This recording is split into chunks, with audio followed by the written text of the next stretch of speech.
khơi mê tiệt thay lệ cho chẳng còn được khơi trong nhằm cái tiêu sụp cái đài hai cái tiêu sụp nâng ọt miền ấy bảo bạn thơ tê chỉ bị xếp bông ôn khăm ai dương cứ quật bậc cái thơ nè đào cắt hàng cái tiêu cứ ngồi thực sụp mông Si bông gì đó?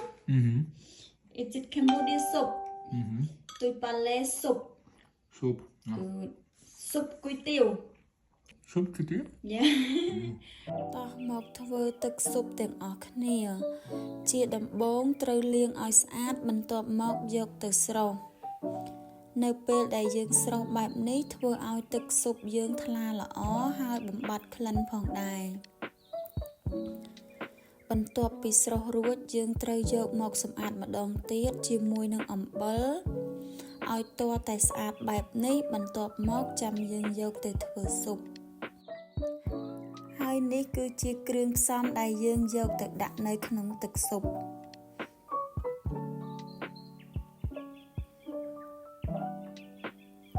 យកខ្ទឹមបារាំងនិងយីហឺទៅអាំងដើម្បីឲ្យមានក្លិនឈ្ងុយ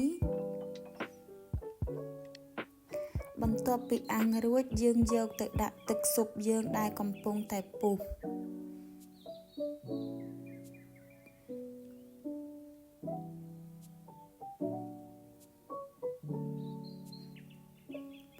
រួចក៏បន្ថែមជាមួយនឹងសាច់ដែលយើងបានស្រុះស្អាតលាងស្អាតនេះដាក់ចូលជាមួយគ្នាផងដែរគ្របគម្របរួចទៅធ្វើគ្រឿងយើងនៅខាងក្រៅ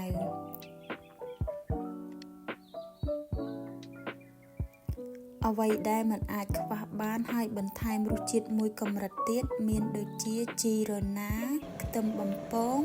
ទឹកសៀងជាមួយនឹងសណ្តែកបណ្ដុះហើយនឹងម្រេចផងដែរឥឡូវនេះទឹកស៊ុបយើងក៏បានពុះយើងចាប់ផ្ដើមផ្សំគ្រឿងយើងចូល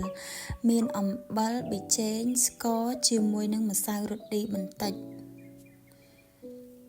ខ្ទឹមបារាំងបើអត់ញ៉ាំយើងស្រង់ចេញបន្ទាប់មកបន្ថែមការ៉ុតនិងដើមឈើរីទឹកស៊ុបពុះថ្លាល្អមែនទែនបន្ទាប់ពីទឹកស៊ុបពុះយើងមកធ្វើគុយទាវរបស់យើងស្រុះគុយទាវឲ្យទន់បែបនេះបន្ទាប់មកយើងចាប់ផ្ដើមហាន់សាច់ដែលយើងមានសាច់ដែលខ្ញុំមានគឺសុទ្ធសឹងតែជាប្រភេទគ្រឿងក្នុងទាំងអស់គុយទាវបានគ្រឿងក្នុងអញ្ចឹងគឺត្រូវគ្នាណាស់